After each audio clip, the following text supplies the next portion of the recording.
Welcome back to another wonderful episode of Success Innovation. Today I am pleased to bring a wonderful individual who is in the South Bay area in San Francisco. Today's episode is called 30 Years Later, Nothing Has Changed. In this episode, we dive into this individual's life and get to understand better how he managed to become a real successful individual. Today's episode is with Oscar Garcia. He is the founder of Aspira Consulting.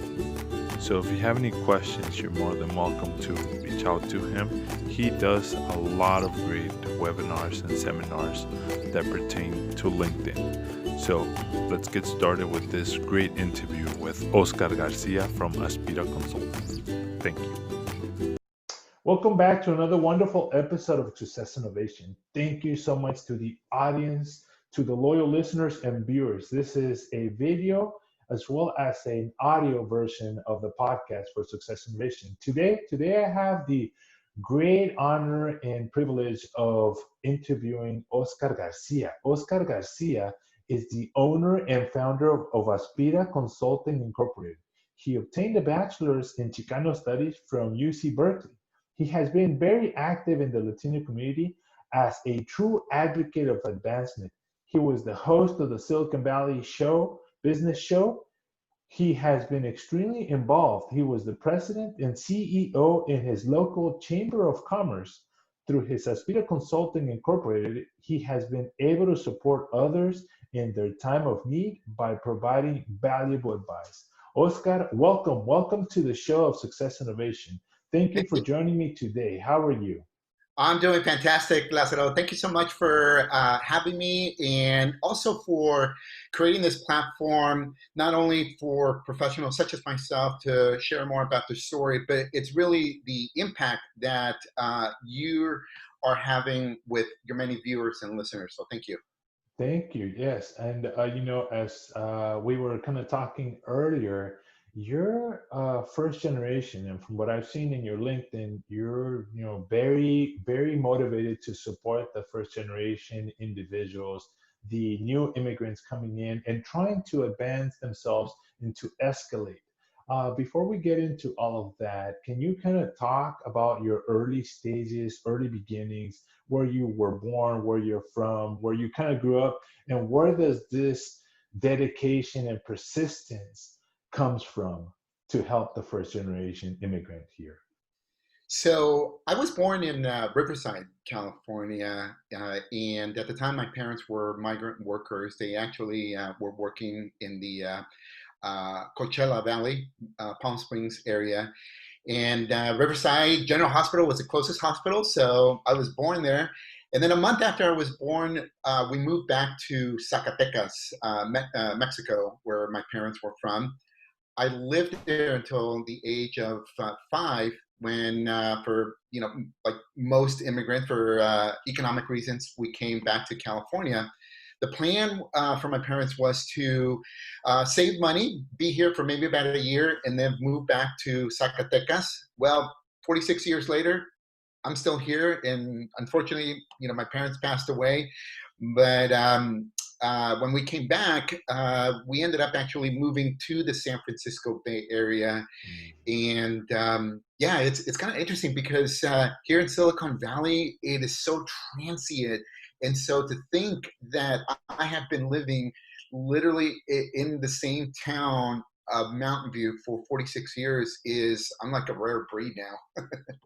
Well, when you say very transient, you mean that people are coming in and moving out and they're very nomadic, essentially, to put it in blunt words? Is that what you're referring to? Yes, because see what's happened here with the economy is, back in the day when I was a kid, I would hear of companies like, and you still do, of Hewlett Packard or some of these other Fairchild Semiconductor, the true semiconductor companies that started the Silicon Valley here, and people would work at these companies for until they retired, 30 plus years.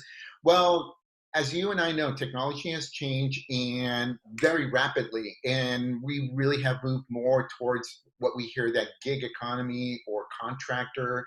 And so companies, tech companies today in Silicon Valley will bring employees, or employees will stick around for maybe 2, 3 years, maybe 5 at the most, and then they move on to another opportunity, or the company lays them off because the project is no longer, a valid project. So that's what I mean in terms of transient. Oh, I see. Okay, very interesting. Yes, and you probably obviously see that a lot more because you're up in the Silicon Valley area, so that's Oh yeah. very obvious and very evident to you.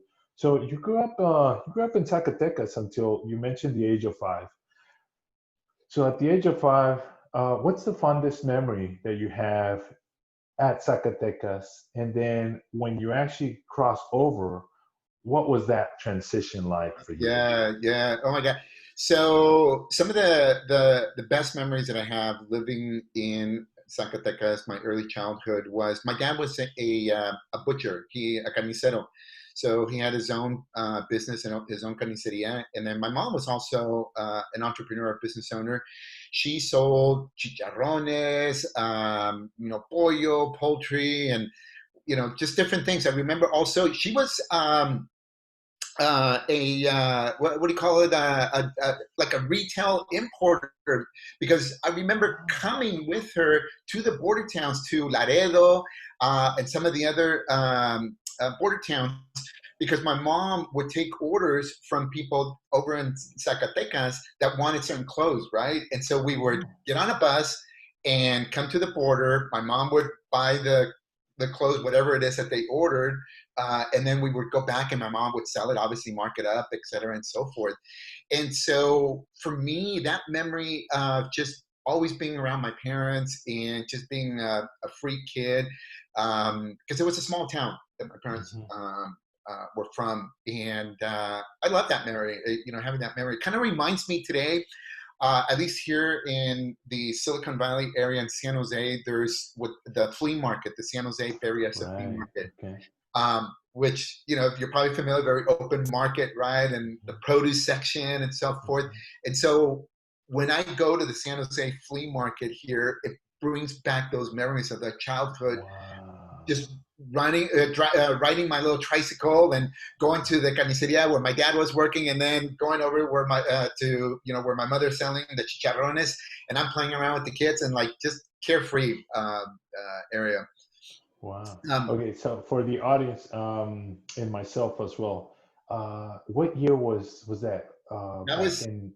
that was so I just turned 51, so that was between 69 and 75.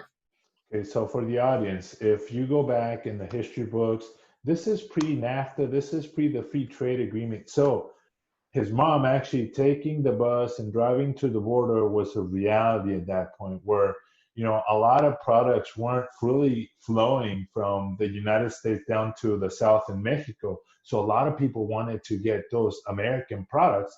So there was those individuals that would go into the border towns, acquire some of that merchandise, and then bring it back.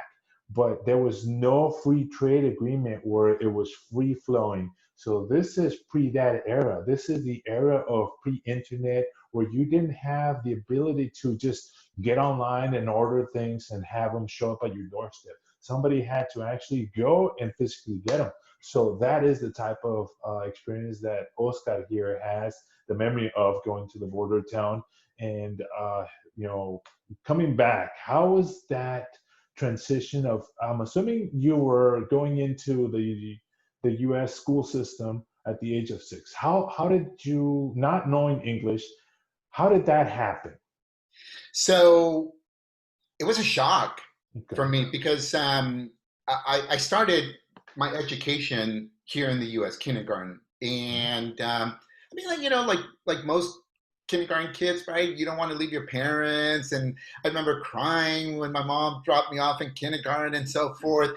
And the thing is, though, from a language standpoint, because I was young, I was able to learn English fairly quickly. By the second half of kindergarten, I was understanding, English, and I could start kind of speaking it, and et cetera, and so forth. the part that was the most challenging for me was the cultural aspect of it, where again, my parents were very Mexicanos. I mean, my parents, when they passed away, they didn't know how to speak English. And Mhm. because the minute I learned how to speak English in kindergarten, I became their translator until they passed away. Mm. And, Yeah. and they were also very traditional Mexican. Okay. My dad had the belief that, hey, I you are Mexican and you will speak Spanish. You're not going to be like one of those kids that he would say tienen el nopal en la frente, and they can't speak Spanish. I mean, obviously, there's I have different opinions about that and so forth, but I'm just telling you about my dad's attitude. Right. Yeah. And so, to put it one way, I guess very direct. In my home, we were very Mexican, but Mhm. then I stepped out of the front door of my house into white America, and there was this culture clash. And with that culture clash also came, because of the dominant society, white society versus Latinos, and the history with that, I felt inferior. And it took me a long time for me to kind of overcome that and believe in myself, feel secure in my upbringing, my cultura, and those type of things. Okay. So we fast forward a little bit to high school. Um, and obviously, you have a degree in Chicano Studies. But I want to ask, for me and for the audience, was pursuing a college education always instilled in you by your parents, or was that something that kind of grew out of somebody else, some other mentor? How did that come about? Um, it came from it didn't come from my parents, Okay. and let me elaborate on that. My parents were my dad never went past first grade. My Hmm. mom middle school, and as the education system in Mexico and just other countries is different from the education system here. So we arrive here, they don't speak the language, they're not educated, and they also are not familiar with the education system here. One of the blessings that my parents bestowed on me was to have the confidence and the faith that, mijo, if you think this is good for you for your future, go for it. Because there's the other also type of parents that are the helicopter parents that are constantly hovering over you, telling you what you need to do. And in some cases, they don't even know what the heck needs to be done. And so I'm not saying one necessarily is better than the other. I'm just blessed that my parents gave me the freedom and had that confidence in me that, hey, you think this class is going to help you down the road? Go for it. Now, in the big picture of things, my parents are like most parents. Mijo, I want you to be a doctor. I want you to be a lawyer, right? That's what many Hmm. parents have that feeling. Right. So, Yeah. so Yeah. that's so they hand me, but it's not like they said we want you to go to Berkeley or we want you to go here and get a 4-year degree in Chicano Studies or whatever. They didn't know that.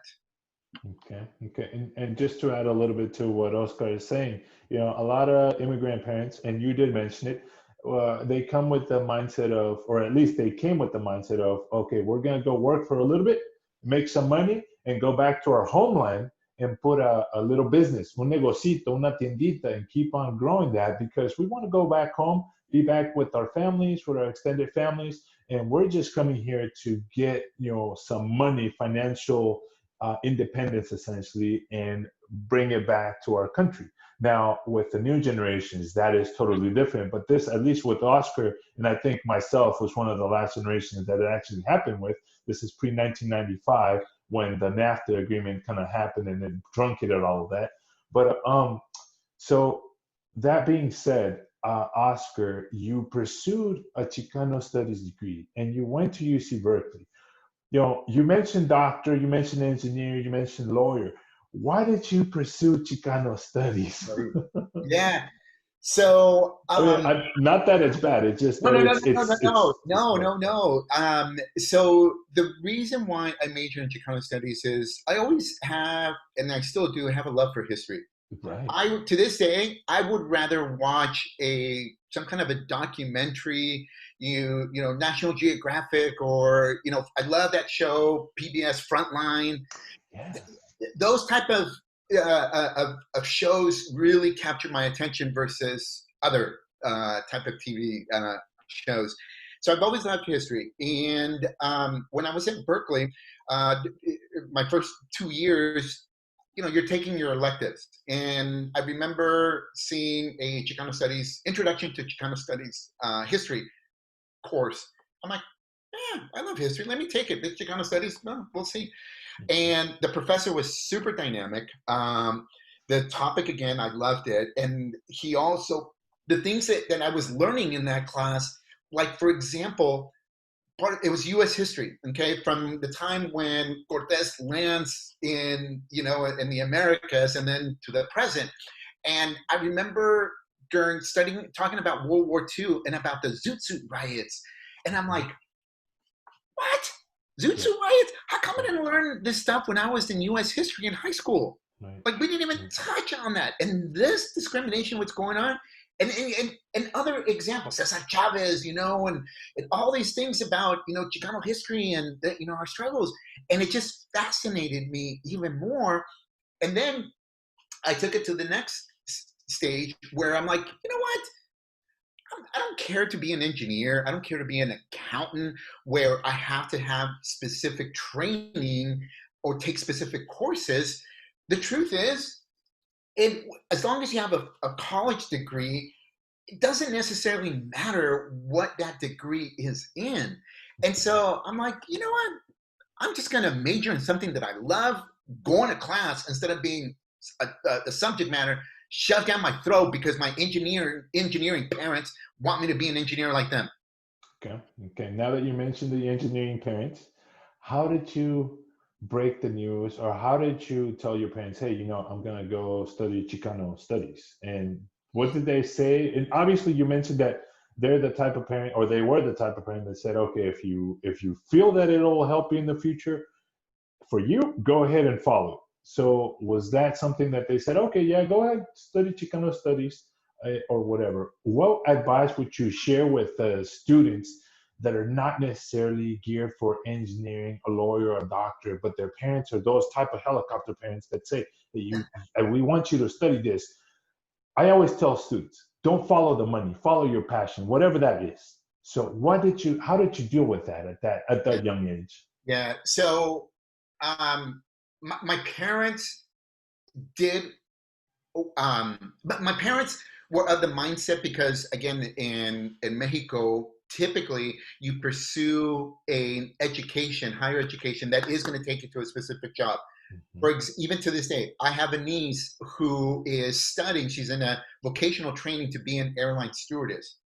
Like, I had no idea that there's even an airline stewardess courses that you can take to, but apparently in Mexico there is. So my parents were of that mindset that, hey, what you're going to study, that's what you're going to end up working.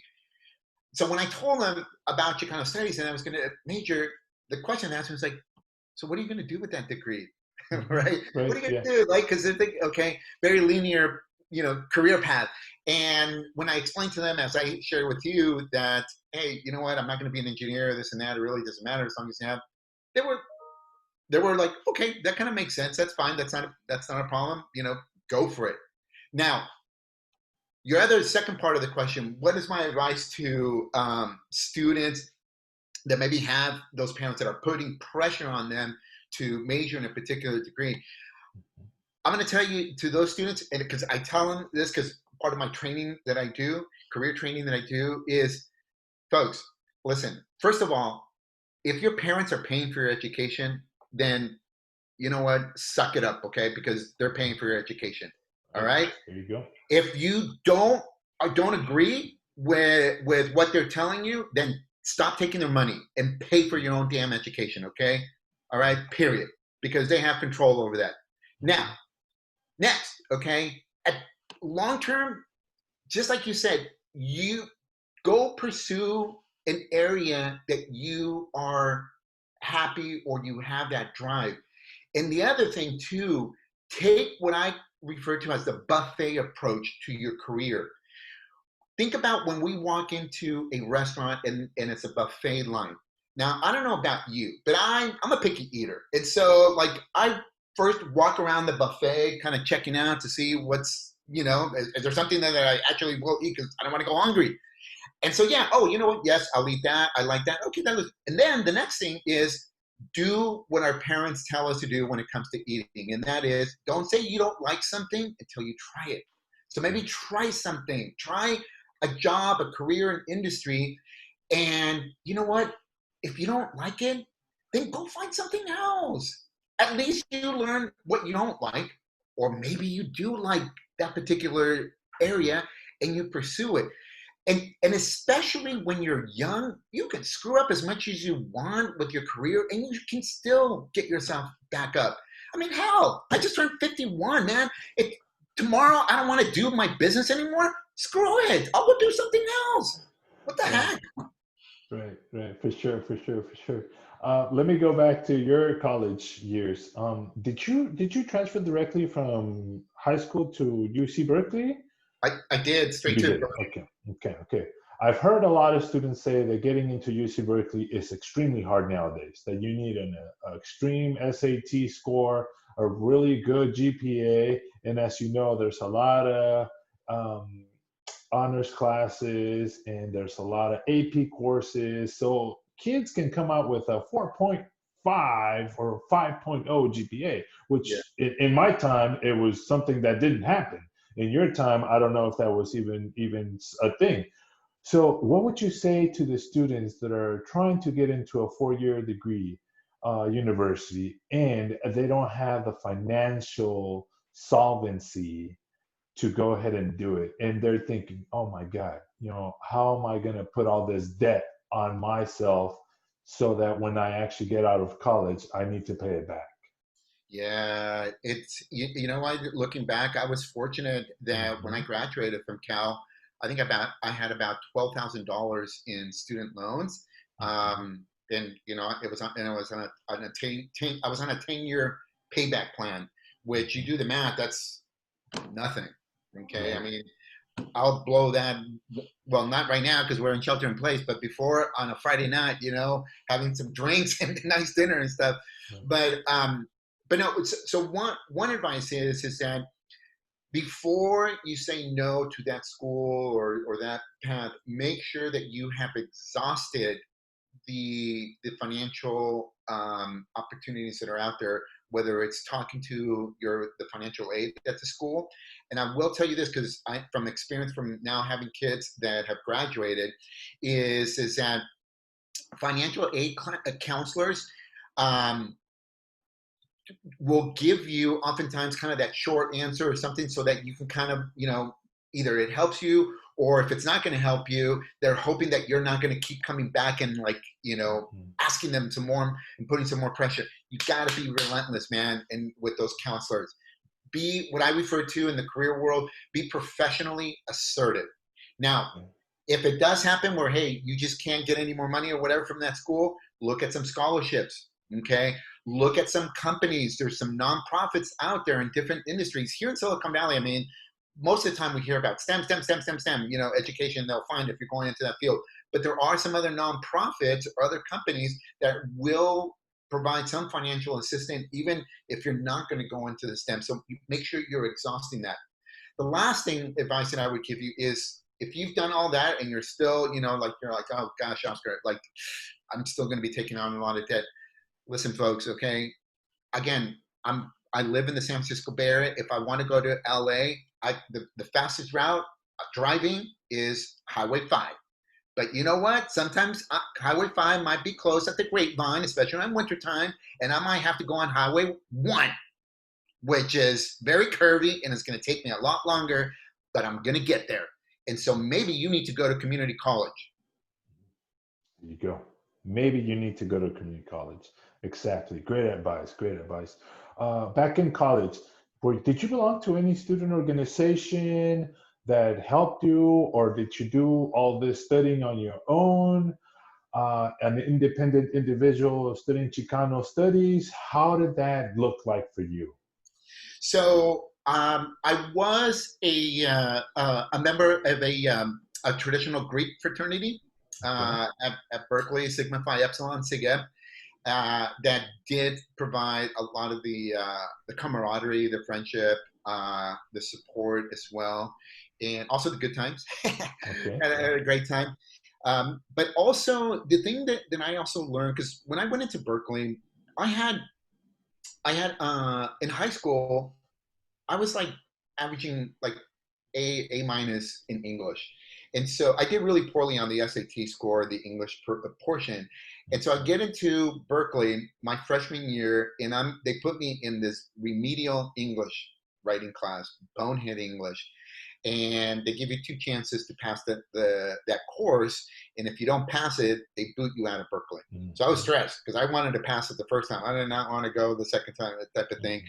And I remember writing my essays, my midterm, walking into the midterm. The professor had given the questions ahead of time, 5 questions, and he was going to pick one question out of the 5. My brain froze when I sat down for that midterm, and my butt stayed for 90 minutes sitting there because I didn't want to be obvious to the rest of the class that I had just thrown in the towel, right?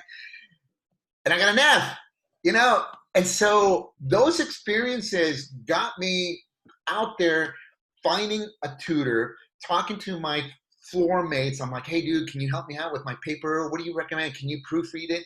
In other words, I learned how to be coachable and go out there and seek help from other people.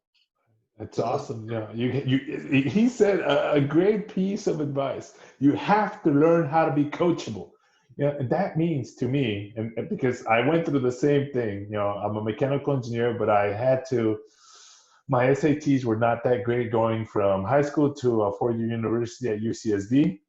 I also went to the remedial English course, but it's a quarter system at UCSD. So they gave us 3 quarters, so it's essentially a full year to go ahead and pass that English exam, the remedial exam. It's a writing class.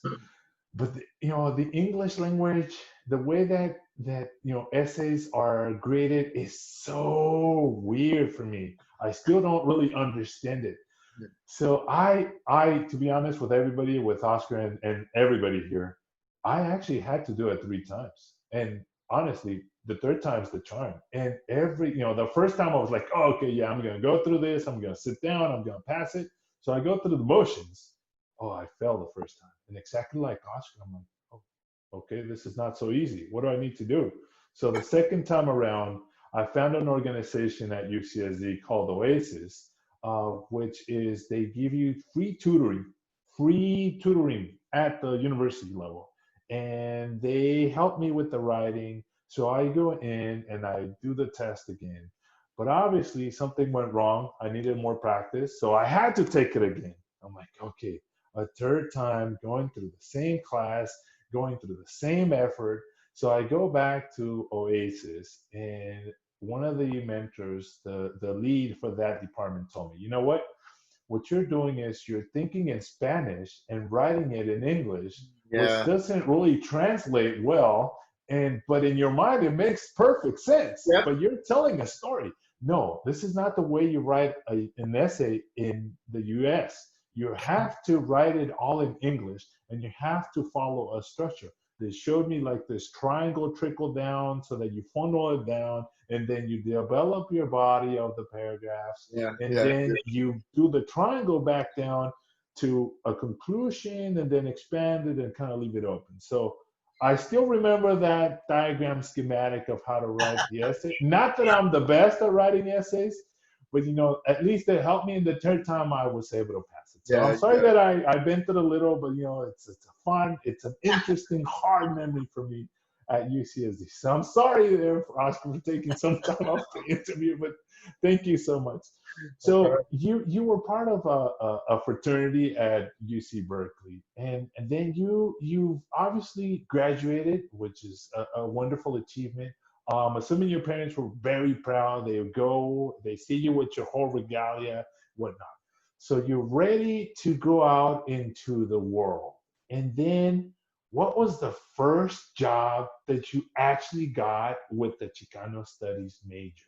Yeah, so I graduated in '92, and there was a recession going on, not like things are right now. But the economy was bad, and I remember my last semester at Berkeley, walking into the big giant Poly ballroom at Cal and at a job fair, and most of the jobs that were there, companies that were there, were looking to hire engineers, and the few that were looking to hire liberal arts majors were like life insurance companies and so forth. I was like, I don't want to do that, you know. So I had started working that holiday season prior at a retail store. Back then it was Emporium Capwell, which is kind of similar to like a Macy's type of a store. And when I graduated from Cal, they invited me to be part of their management trainee program, so that they take you through this program. They train you so that you can be a department not the store manager, but within a department in a store. And I was fortunate enough here in the San Jose area. It was the number 7 store out of 84, so it was a really high sales volume store. And I was my first job was department manager for men's furnishings, and I only lasted one holiday season because I was like, hasta aquí, man. I turned into a Scrooge, man. I got sick and tired of hearing jingle bells, you know, for like 2 months straight, you know. Yeah. So that was my first job out of college. Okay, fantastic. And then you kind of went into the business sales sector of the market. And then what was the most valuable skill that you kind of attained from that has allowed you to progress and to grow, and it allowed you to jump to the next thing that you were going to do? You know, it really is the building and nourishing relationships, or more commonly as we hear it, networking. Right. Not too long ago, I put out a video on LinkedIn. As you know, because we follow each other, I share a lot of content. And when I look at my career journey, I've had positions where I had no industry experience. My competition was way more qualified than I was. I've gone to, I've worked in various industries early on, from the finance sector to tech sales, inside, outside sales, manufacturing, consulting, starting a nonprofit, the chamber CEO, LinkedIn, my own business. I've actually made 11 career transitions in my life. Mm-hmm. And so when I look back at what is the one thing that really has helped me is building and nourishing those relationships, because it's not what you know, but who you know, but it's also who knows you as well. Yes. Okay. Yes.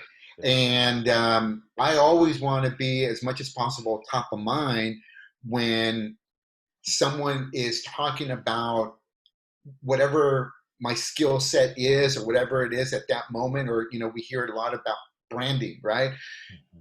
Not too long ago, about a year and a half ago, a good friend of mine was in Panama doing some trainings through the U.S. Embassy, and they asked her, do you know anyone that does a LinkedIn training? And I was top of mind, so she threw my name out, and hence why I ended up going to Panama twice to do trainings out there. Mm-hmm. So networking, building and nourishing relationships. Yeah, and for the audience, be it a young professional, be it a young student, be it an older individual, whoever you are watching or listening to this, you know, Oscar mentioned some key points there. He mentioned networking. He mentioned, actually, he also mentioned being able to know not what you know, it's who you know, but also who knows you.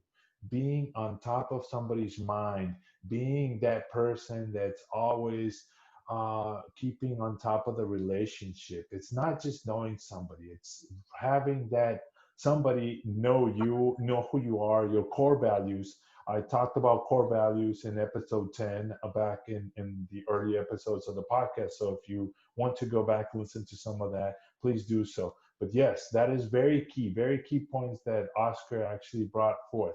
So then, Oscar, you created a nonprofit in an organization. What was that, and how did you venture into creating it? How long did it take? And more than that, why did you decide to create a nonprofit? Sure. So, you know, the goal wasn't to start a nonprofit. What happened was my ex-mother-in-law at the time was on the school board of our local school district here, and my kids at the time that she was on the school board, they were in private school, and my mother-in-law kept telling us, "Hey, you guys should come to school board meetings because we're looking at closing down the school, and just the way things are happening, and the Latino community, Latino parents are being disenfranchised." And at the time, they had two schools, and they were going to pick one of those two. One school had, I think it was about almost 90% Latino students. The other was over 60%. So really high Latino students in there. And the parents, many of them didn't speak English, just very similar to a situation like my parents, okay? And so I remember going to a school board meeting, not wanting to be there because my kids were little. I'm like, why in the heck? You know, I'm working professional like everyone else. You're busy and you're tired at the end of the work day. To go to a school board meeting, that's the last thing you want to do. And your kid's not even in that school, right? So what's significant? But I remember being a fly on the wall, and in between one of the breaks that the school board had, there were about 5 Spanish-speaking parents that walked out of the meeting thinking the meeting had ended, and they wanted to speak, give their 2 cents. And it brought back memories of when I was a little kid and how I was the translator for my parents at parent-teacher conferences. The school district did not have any translators because very small percentage of Latinos. Well, I put on my business hat, and I'm like, okay, if your clientele needs have changed as a business, I'm going to adapt to be able to address the needs of my clients. So in this case, I have more Spanish-speaking parents that need translation today. As a business, I'm going to provide that service. Well, you and I know that school districts don't think that way, okay? But as we say in Spanish, me encabroné, because I'm like, what the hell? 30 years later, and nothing has changed. So together with family and friends, we started rallying parents to go to school board meetings, and we started translating for parents so that they could advocate whether they wanted the school closed, whether they wanted it open. And in that process of helping parents, we saw that there was a need for a nonprofit to serve as a bridge between not just the schools, but other local government agencies, other nonprofits, the business community, and the Latino community. And hence we started Mesa de la Comunidad. Okay. What was the most interesting experience that you obtained after you actually started that nonprofit organization that you never expected would happen? One that comes to mind right now is how organizations, and in this case, I'm talking about the school district and even some of the other local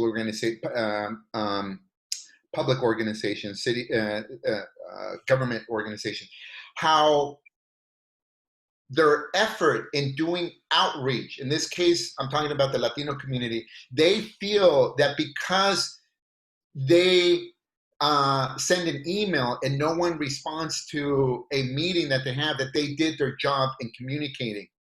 And again, as a business owner, if you are reaching out to an audience using a certain platform, right, to invite them to, like in my case, let's say recently, a webinar. Buddy, like, you and I know it's common sense as a business owner that you can't just rely on just one medium to communicate your message. You gotta, right, spread it out. And so the thing that came to my mind was how certain organizations are just pushing paper, status quo. They're not open to really being creative, to being resourceful, to being effective in their outreach efforts. Okay, that makes sense. Yeah, that makes sense. That's really interesting. And, you know, with the pandemic, and I have to bring this up because I have 2 small children, and the school system, the school district, what they did is they weren't prepared. They're not prepared for this whole remote learning situation. For the audience, if you're listening to this, today is the year 2020, early April. And, you know, the school system, the school districts have pushed online learning for young students and even university levels. And they are still scrambling, trying to figure what to do. But as Oscar said, sometimes they send an email out and they expect everybody to hear it. Some schools use text or voice message and they expect that that's enough. Some schools use limited social media, be it Facebook or whatnot. So they have to adapt to being able to utilize all the platforms, uh, you know, consistently throughout the whole communication process. Well, then how did you, after you became part of a host of the Silicon Valley Business Show, how did that happen? How did you transition over to that? And So yeah, I actually did that while I was still working at the chamber. I had for a long time, one of my board members kept telling me, Oscar, um, the chamber should do have a TV show because we're fortunate in here in Mountain View where I live, we have a local TV station, and so it was a way for us as a chamber to get our message out there, and I mean, like most people, I was afraid to be on the damn camera. I'm an introvert, okay? Like, hell no, all right? And I remember being invited to a holiday party at the TV station, and I had these two producers of a show. I think it was an entrepreneurship show. They came up to me and they said, "Hey, Oscar, you're very well connected in the community, obviously with the business community. Would you be able to make some introductions to some potential companies that we can bring onto our show? But we're also looking for a host of the show." And that was kind of like, I heard my board member sort of, talking, in my ear. And I'm like, this is your opportunity, Oscar. So I said to them, "Hey guys, so you need a host?" "Yes." I said, does someone need to have experience?" They're like, "No, we can train him." I'm like, "I'll do it then." But I've never been in front of a camera, never done anything like this. And they're like, "Don't worry about it. It's pretty simple. We'll train you," and so forth. So I did, I had my own TV show, Silicon Valley Business, for about a year and a half. And it was a 30-minute show, and it was run on local TV, and I sucked. All right. When I look back at those episodes, I sucked, man. But here's the thing, though. I've always pushed myself out of my comfort zone. right, And so, as you know, the more you do something, the more comfortable you're going to get. You're just going to right. get better at it. So, yeah, that's what that show is about. That's awesome. That's awesome. So, you got some exposure out there. You got some practice. You stepped out of your comfort zone. That's a great value added piece of advice for the audience. Always try to step out of your comfort zone so you can learn new skills. When you feel uncomfortable, that's when you're actually growing and learning.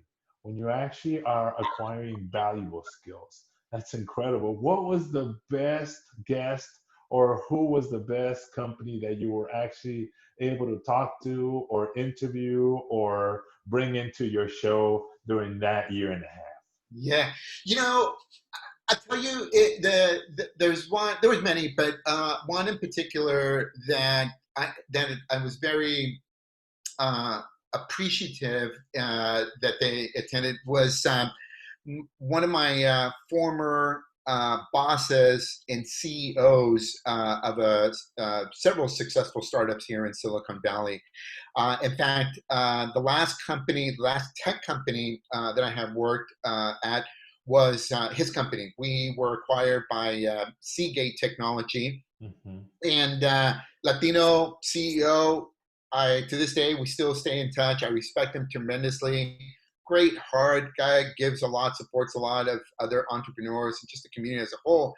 And so he was onto another startup when I reached out to him and invited him to be a guest on my TV show. Him and his other co-founder, and it was humbling. It was gratifying. It was just a special moment for me to have them as a guest because he gave me the opportunity to go work at his company. He believed in me, and it was kind of my way to also, in a small way, to pay back this time around. That's pretty cool. Amazing. Thank you for sharing that with me. Then you decided to go ahead and found and become the CEO of what you call Aspira Consulting Incorporated. When did that happen? And why did you decide to, after being in the corporate world, working a 9 to 5, having your own nonprofit organization, your own show, working at Seagate and other corporations, why did you decide to become essentially your own boss? And when did you found Aspira Consulting Incorporated? Yeah. So when I was working as the head of the chamber, I had done that for about almost 7 years when I decided that, it's time for me to transition. I actually started working at the chamber in the beginning of 2009, right when the Great Recession happened. And we went through some really tough economic times at the chamber to get things turned back around. And eventually we did, and we were growing again, the chamber. And one of the things that I've learned about myself is that I thrive in change. I love being creative, that creative problem solver. And I felt that I had at the chamber had kind of been there and done that. And I actually gave my board a 7-month notice that I was going to be leaving, which is unheard of. Typically, maybe in my role, maybe 3 months. But I started reaching out to my network, doing informational interviews. And when I left at the end of September of 2015, I didn't have anything lined up. 2 months later, LinkedIn reached out to me and said, "Hey, we got this rec approved, for you to help us with small businesses on this project we're working on. Would you be interested?" I'm like, "Sure, let's go ahead and do it." And it was a 1-year consulting contract gig. It turns out that it changed into doing some community relations work. But during that year that I was at LinkedIn, I started thinking more and more about what it is what's my next move really going to be? Because I'm only going to be here at LinkedIn for 1 year. And I actually launched Aspira Consulting, first doing the consulting work, because I like that variety, right? Short-term projects, problem solver, etc. And then the tail end of LinkedIn, I had a good friend of mine now who is a librarian invite me to do a LinkedIn training 101 at the library. Audience loved it. She loved it. I loved it. And that was the start of me to also doing career development training. And so I didn't start my business because I said, like, this is what I want to do. No, what I did is I jumped off the cliff and I just started kind of navigating. If you've ever seen those skydivers, they're not really the skydivers. I forget what they're called, but the folks that drop off the cliffs and, they have those wings, it's okay. And then eventually, that's kind of like how I was. Like, I didn't necessarily have some wings, but I guess I did. And I was sort of kind of navigating, through uncharted water and kind of scary because, again, I didn't have anything lined up. But one of the things that I've learned from my parents is to be resourceful, to go out there, as we say in Spanish, échale ganas, and to be resilient. And so that's what helped me go out there and eventually launch Aspira Consulting. So why the name? To me, your name means aspira. In Spanish, it means to aspire in English, and to hope that for something greater, to hope to achieve something in your life. That's what it means to me. Is that what you are trying to transmit to the individual? Absolutely. One of the things that I think is critical is on a personal level that you tie your personal values to the values of the organization. And for me, 3 main things that I love to do. I love helping other people dream bigger. I love inspiring them, and I love serving them. Next, as it relates to your message and what is in it for other people, for your clients or prospects, we are all naturally selfish. You don't give a rip about my personal values. You want to know what's in it for you. So therefore, my why is I empower you so opportunities come to you, which ties into what you just mentioned, aspire, right? Like, never settle, like, always go out there. But it's not just this, nothing wrong with Tony Robbins, okay, or these motivational speakers, okay? But it's like, it's good to have aspirations. But dude, at the end of the day, like, if I don't know how to cook, what good does it do for me to be hungry? Right? Like, There you go. if I don't know how to get to that goal, I need someone to like help me. And that's where I come in through my training to teach you and empower you truly so that opportunities come to you. That's where the name came from. Fantastic. When you first started back in 2015, I think that's when you started, and when you actually went off and you had no W-2, you were not longer a paid individual with a paycheck, and you're now flying solo essentially, jumping off a cliff or off a structure, hoping not to clip one of those pine cones where it rolls you over, right? Or a rock as you're diving down X number of miles per hour. How did you feel? What was the biggest obstacle that you encountered? And how did you manage to navigate through those weird, un, uncharted territories? Yeah. One of the biggest obstacles that I've had to overcome is in believing in myself and what I have to offer. You know, for minorities, we sometimes associate that with imposter syndrome. Mhm. Um, you know, like, who am I? A Chicano Studies major? Berkeley? As I told you, my parents, elementary school education, um, 11 career transitions. That sounds kind of wishy-washy. If you ask me, Oscar, what, you can't hold a job? You know, like all these negative sort of thoughts. And what I realized though, that we all go through crap. Crap stinks, but it's also fertilizer. How we react to the crap in our life is our choice. And so all these supposedly negative situations that I've gone through, I realized how to identify the fertilizer. Because today, as an example, I teach my peers who back when I was in my 20s and 30s weren't giving me that job opportunity because I appeared on a resume that I couldn't hold a job. Today, I'm teaching them how to transition careers because their ass just got laid off after 20 years at a company. I see. Fantastic. Thank you for sharing that with me. And that is a key point. That is a key point. You always have to be adaptable. You always have to be really flexible. And you have to be able to think quickly on your feet and be able. I keep on going back to this networking and, keeping those relationships well nourished, because you never know when you're going to need somebody.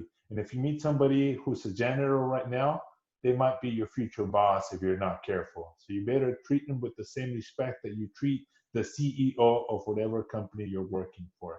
That's a great piece of advice there, Oscar.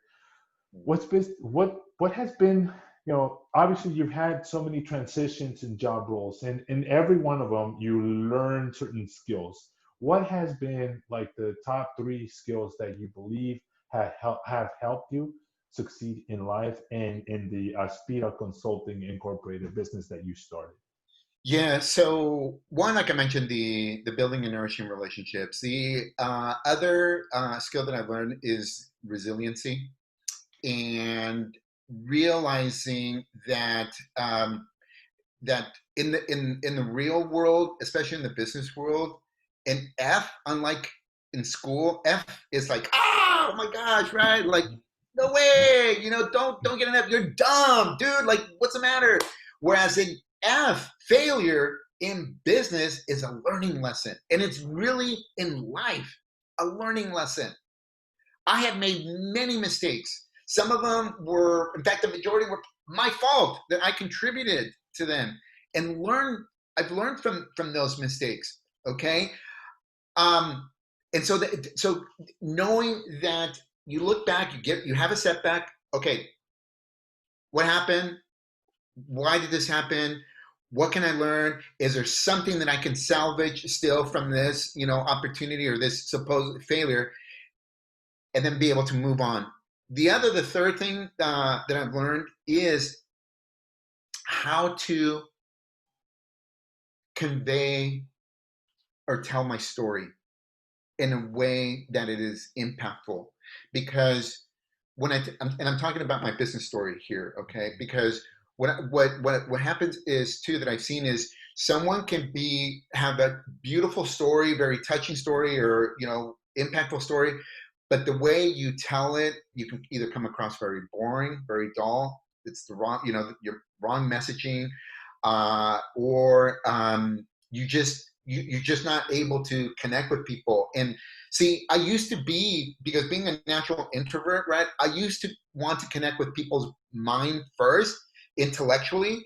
And one of the things that I've learned by telling my story is you need to connect with the person's heart first, then their mind. Because when you connect with their heart, you gain that credibility, that trust, and you make a friend for a lifetime.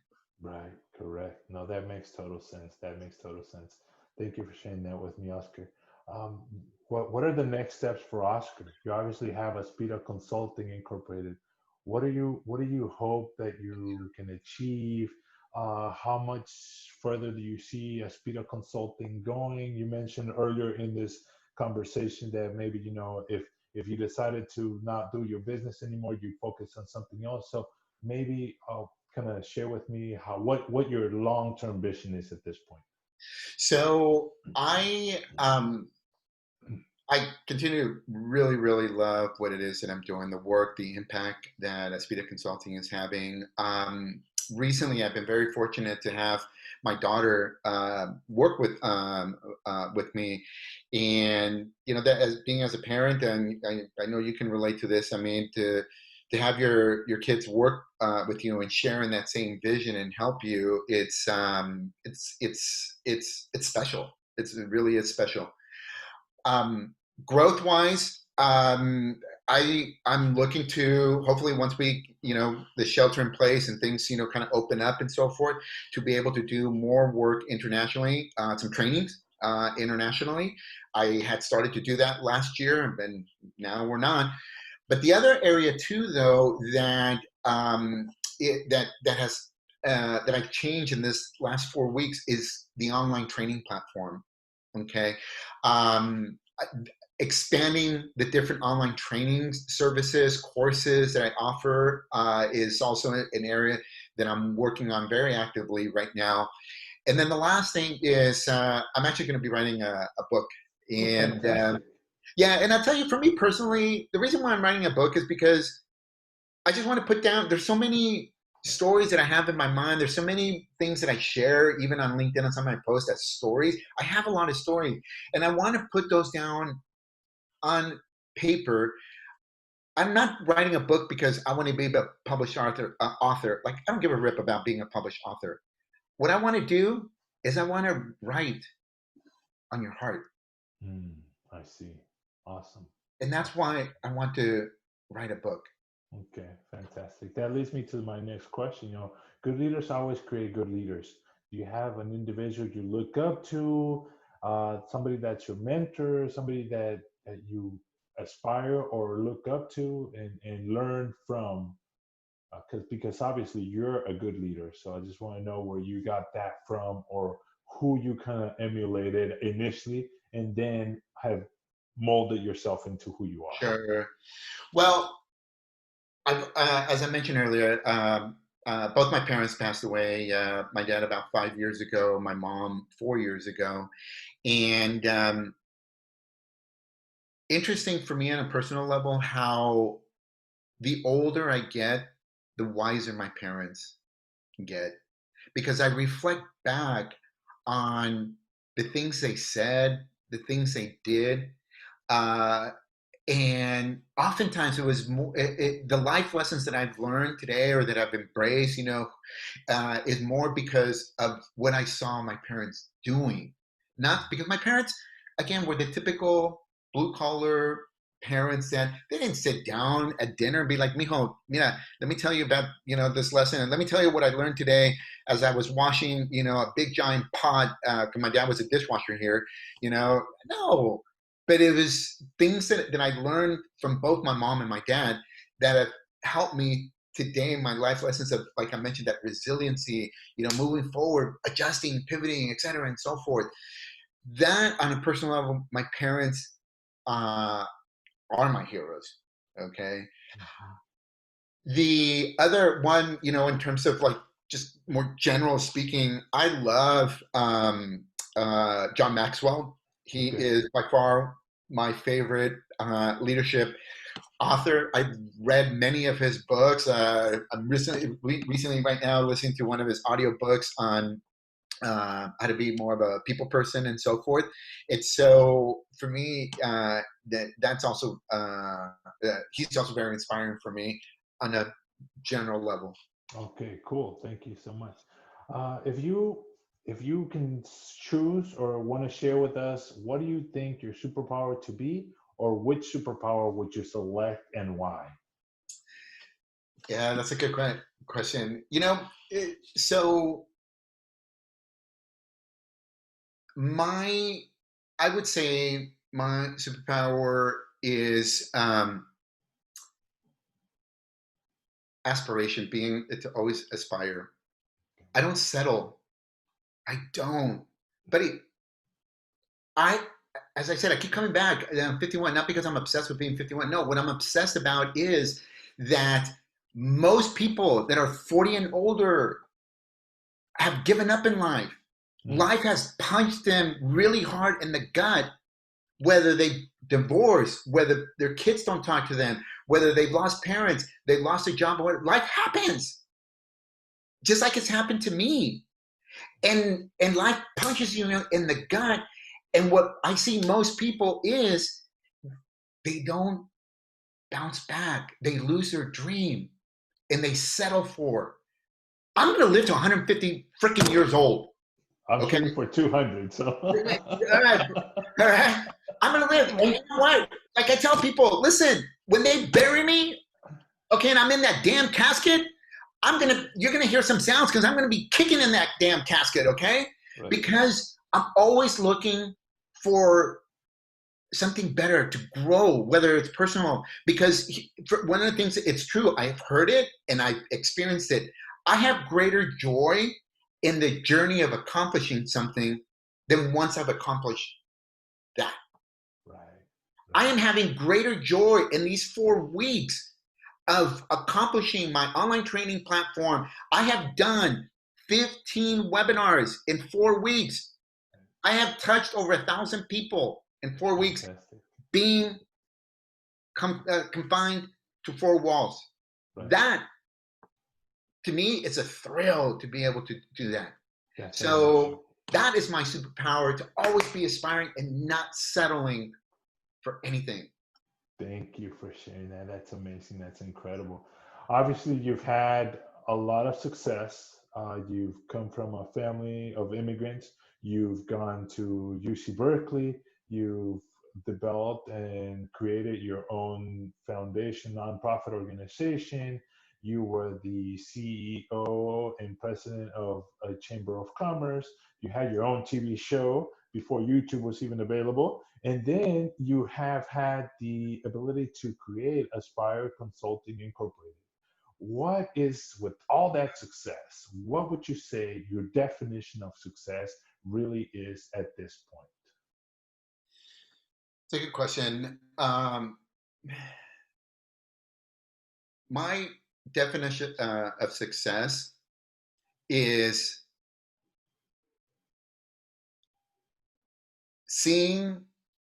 having the desire to see a need, and with all your energy,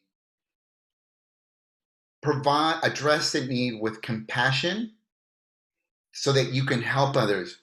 Because I am of the believer that we hear this saying that it's lonely at the top, meaning, right, you achieve corporate success, whatever that is. Maybe you're a VP, maybe you're a CEO, and you're like, it's lonely up here. I'm the only Latino, I'm the only minority, I'm the only woman, or whatever.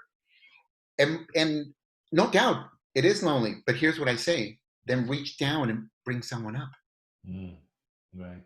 That's good. Awesome. Yes, that's good. Thank you. That's awesome. Um, this final question, I really enjoyed this one. Let's say you had the opportunity to go back in time to meet that young Oscar back at the age of 18 or 19 when you were first getting into UC Berkeley, when you're first stepping into that classroom with a remedial English course? What would you share if you had about 2 minutes with that young Oscar? What 3 pieces of advice would you share with that young individual? So the picture that you see in my background wall, that is actually Wheeler Hall at UC Berkeley. And I took this picture a few months ago when I was on campus. And the reason I took that picture is because my freshman year, when I walked, first day of class, I walked into this building, my Econ 101 class. There were over 800 students in that class. And I was like, oh crap, I am not in Kansas anymore here. I saw the professor walk up to the podium, kind of tap it, quickly go through the syllabus, and she started lecturing. And I'm up in the nosebleed section. And I said to myself, she will never know who I am. I'm just going to be a number. I also saw 30,000 brains with 2 feet walking around campus. And I wasn't one of those brains. Meaning there were a lot of smart people there. And so what I would tell that Oscar freshman year is, number one, believe in yourself. Believe in yourself. You are worthy of being there. There's a reason why you're there, because someone believes that you qualify and you're worthy. Number two, go out there and get that coaching, that help, that assistance a lot sooner. Don't try to, there's this thing here in the US and American society where it's independence. I'm independent. You're 18, I'm independent, right? You turn 21 and you're independently can drink, get drunk, whatever. No, focus on interdependence, not independent. Okay. And then the third thing is that is protect or associate yourself with people that are looking to move ahead.